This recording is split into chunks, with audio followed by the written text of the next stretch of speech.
بسم اللہ الرحمن الرحیم۔ الحمدللہ رب العالمین۔ تمام حمد اللہ کے لیے ہے جو عالمین کا رب ہے۔ حمد اس تعریف کو کہتے ہیں، عربی زبان میں ہر تعریف کو حمد نہیں کہا جاتا۔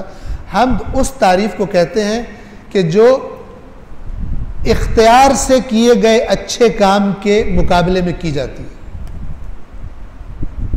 یعنی سامنے والے نے اپنے اختیار سے کوئی اچھا کام کیا، نہ کہ کسی مجبوری سے، نہ کہ کسی لالچ سے، نہ کہ کسی ڈر سے، اپنے اختیار سے اچھا کام کیا، اس کے مقابلے میں جو اس کی مدح کی جاتی ہے، جو اس کی ثنا کی جاتی ہے، اس کو عربی زبان میں حمد کہتے ہیں۔ اور چونکہ اللہ کا ہر کام اس کے اختیار سے ہوتا ہے، لہذا فرمایا تمام حمد اللہ کے لیے۔ کوئی کہے تمام حمد اللہ کے لیے کیوں، دوسروں کے لیے کیوں نہیں؟ تو اس کا جواب دیا، اس لیے کہ تمام کو پالنے والا وہی ہے۔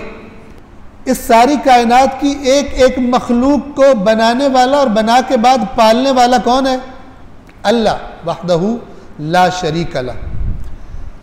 گویا الحمدللہ ایک دعویٰ تھا، کسی سے کوئی پوچھے کیوں ساری حمد اللہ کی، دلیل دے دی، رب العالمین، اس تمام کائنات کا، تمام کا پالنے والا، ہر ایک مخلوق کا پالنے والا کون ہے؟ رب کون ہے؟ اللہ۔ لہذا جو پال رہا ہے تعریف بھی اسی کی جائے گی۔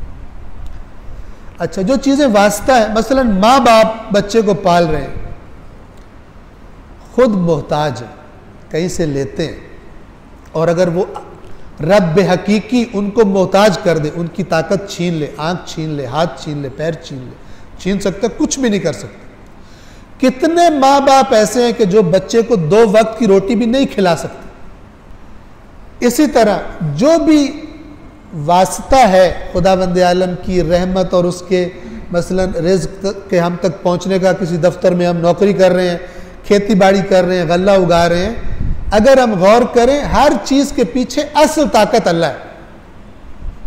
آپ بیج بو سکتے ہیں، بیج اگا نہیں سکتے۔ لہذا قرآن نے فرمایا ان اللہ فالق الحب، اللہ ہے دانے کا پھاڑنے والا۔ تم دانہ نہیں پھاڑ سکتے، تم پھاڑ دو خراب کر سکتے ہو، لیکن پھاڑ کے پودا اگانے والا، یہ طاقت اللہ کے پاس ہے۔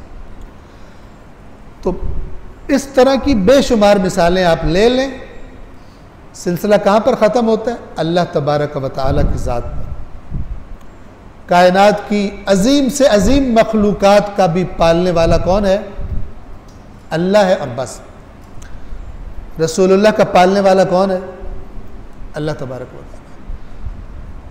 مولا علی علیہ السلام کا پالنے والا کون ہے؟ اللہ تبارک و تعالیٰ کی ذات ہے۔ بس الحمدللہ رب العالمین۔ عالمین یعنی جتنے عالم ہیں۔ یہ عالم کا مطلب کیا ہوتا ہے؟ جس کی جمع عالمین ہے، عالم نہیں، عالم یعنی جاننے والا، عالم۔ عالم آپ کو سادہ لفظوں میں بتاؤں، اردو میں جیسے ہم کہتے ہیں عالم انسان، یعنی جس میں سب انسان شامل ہو جائیں گے، عالم حیوان، عالم نباتات، عالم جمادات، عالم ملائک، یہ جتنے بھی عالم تصور کیے جا سکتے ہیں، تو اللہ نے جمع کا لفظ لایا اور فرمایا کہ سب کا پالنے والا ہے۔ بس ساری کی ساری ہم بھی، اور پالتا بھی کسی مجبوری سے نہیں ہے، کسی مجبوری سے نہیں پالتا، بس ساری کی ساری ہم بھی اسی کے لیے۔